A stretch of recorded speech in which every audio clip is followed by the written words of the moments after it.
I had actually given GRE in 2016 or 17. Came to know that maximum schools that are offering programs in management, they are asking for GMAT score. Crack verbal was something that I found Arun sir's videos. I decided that this is like suits me well.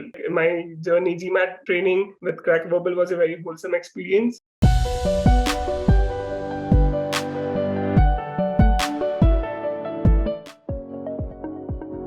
You can just walk me through your background and what do you do and a little bit about yourself to begin with.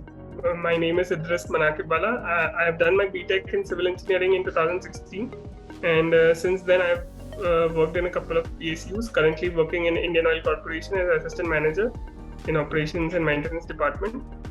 And the basic motive of my the decision that I took to do an MBA, to start my MBA journey, was when I decided that I want to switch the careers, because in PSUs basically the growth and the career trajectory is not as lucrative as we see in the private sector, like in the technology sector.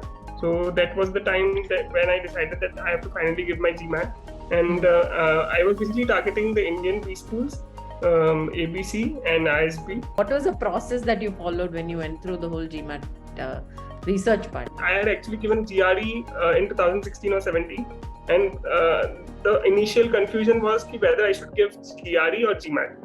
But then after researching about the B schools in India as well as in abroad, I came to know that maximum schools that are offering programs in management, they are asking for GMAT score. Like many of them ask for GRE as well, they accept GRE equally as well, but maximum of the schools, they ask for GMAT. So I decided to go for GMAT, and then I saw many of the, I reviewed many of the coachings that offer GMAT training.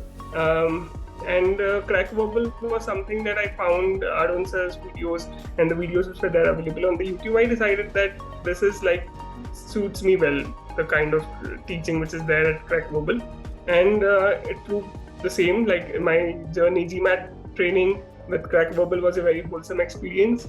So in the beginning I started doing the OG guide, solving the OG guide, because the main key I found while preparing for GMAT is that you need to gauge the level of questions that GMAT asks you to do. There is an endless, the limit is endless, that what type of questions or what level of difficulty you can do. But then the GMAT has a specific level of difficulty, and you need to just go to that, you need to reach that level, or maybe just a few bits beyond, not too much. After doing my OG questions, initially I found the questions are quite easy.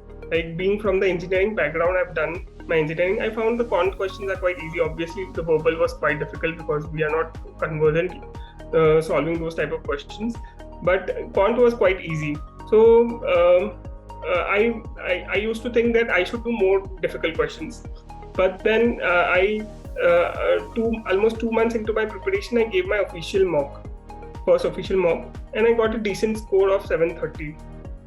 So I thought that maybe and the quant questions were of the same level that I was doing in the OG guide. So I thought that maybe I should continue doing these type of questions only, not quite raise the bar of difficulty. The verbal questions are what they are. They are difficult. So this was my first official mock that I gave, and then after that I started doing the verbal and quant review. And by the time I was almost finishing my quant and verbal review, I was at the point that I gave the second official mock. And similarly, before my GMAT exam, a few weeks before, I gave the third and fourth official mock. So this was my entire journey. And in the end, I also tried to do the advanced guide questions as much as possible.